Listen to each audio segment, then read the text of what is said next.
i-share sa inyo ang aking gagawing pag-varnish at ipapakita ko po sa inyo ang proseso kung paano po ito gawin. Po, kailangan nating lihahin ang pintong ito at ang una pong gagamitin ay ang number 18 na liha.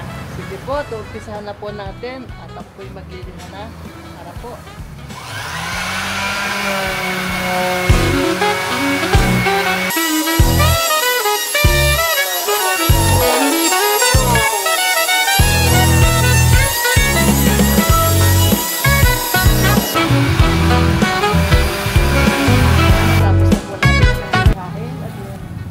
Ngayon naman po ay atin siyang nalagyan ng first coating na varnish.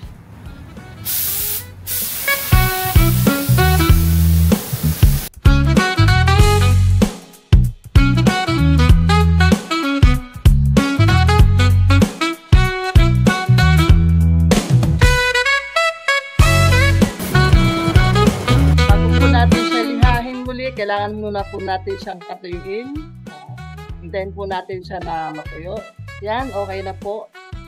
Pwede na natin siyang lihahin. At ang gagamitin naman po natin ngayong liha ay 180.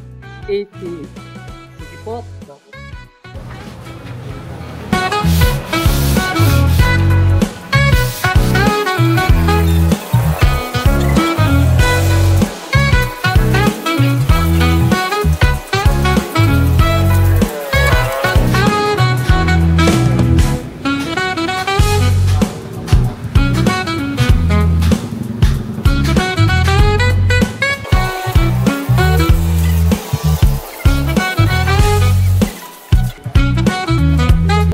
Natin siyang lihahin ng 180. Ngayon naman po yung second coating naman po ng varnish ulit, primer varnish.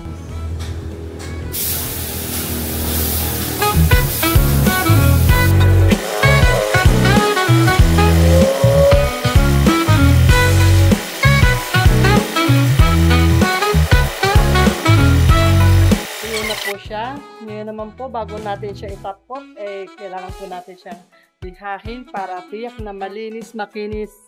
At yan, 600 po ang ating gagamitin na pangliha.